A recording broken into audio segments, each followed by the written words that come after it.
Hi guys, it's been a minute. Today I'm talking about feelings and emotions, and I really want us to do a deep dive and look at why we sometimes are our own greatest enemy. We create wars that are not necessarily based on internal conflicts that we may have.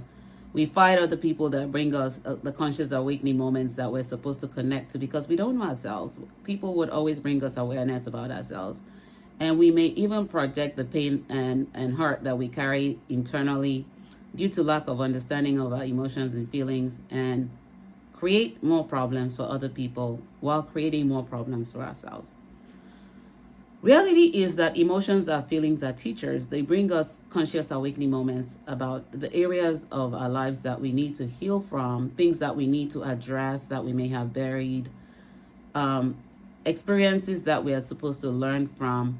And if we're not really learning from our emotions and feelings as their teachers and allowing ourselves to gain the wisdom and understanding that we need, then we become our own worst enemy. Reality is that no one can truly hurt you except you create that hurt for yourself. Let me say this is very deep. No one can truly hurt you or hurt your emotions and feelings except you have already created that hurt, that thought, that illusion, that fantasy about it on your own, because you are setting unrealistic expectations, thinking that the other person will meet them. And when those feelings and emotions that you had around the unrealistic expectations are not met, you claim that somebody has hurt you. But no one can truly hurt you with emotions and feelings except you create the hurt in your thought process for yourself. And so today I want you to sit down and examine experiences that you've had where people have brought you conscious awakening moments that kind of triggered you, jolted you a little bit, sent your nervous system into a shock, which is like an awakening moment. You know, it's like you're driving and suddenly somebody bumped into your car and you're jerked up. That's the awakening moments that emotions and feelings bring to us. But if you're not paying attention, you will project everything back onto the person. Oh, that person is a problem. But you're the one feeling insecure within yourself. It has nothing to do with the other person. You are feeling insecure within yourself. There's a discomfort. It's like a root, a plant, a seed that's trying to get to the surface of the soil. And there's that discomfort around you that's awakening you to kind of, hey, come home, connect with these feelings and emotions. But then you project it on the other person and say, oh, they're trying to do this and do that to me. And you play the victim without realizing you are creating problems for yourself.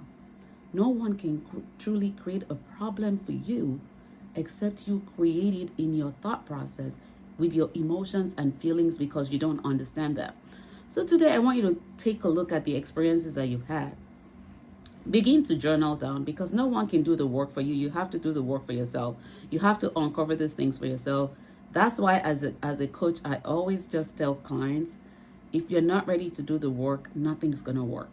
So if you're ready to do the work, get your journal and begin to write those experiences down one by one. Use as many pages as you can. What did the person bring to your awareness? What did you learn in the moment that you're sitting with those emotions and feelings and examining them? What was true about what was said to you? What was untrue about what was said to you? What triggered you? Did you connect with the emotion and feeling that triggered you? Because those are also emotions and feelings that result in triggers. What did you learn in that moment that you connected with the emotion and feeling? What was the root cause of the problem that triggered the emotion and feeling?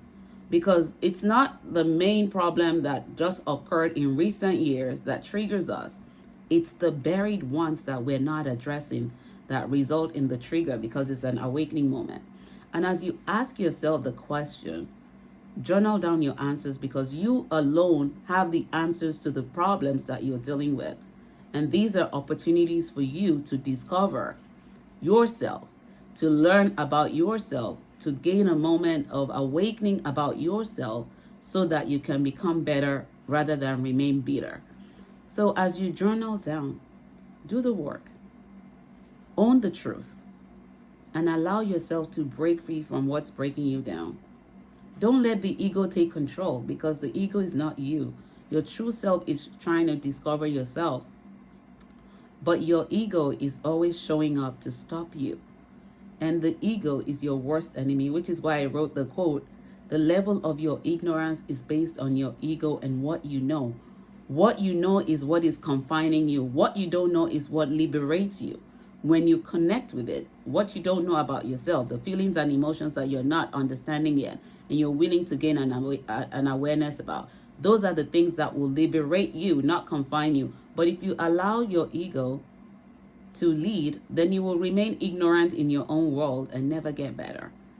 That's a quote I wrote in my book on Becoming Restored. If you want to get it, you can get it and learn more. It has a workbook as well that can help you.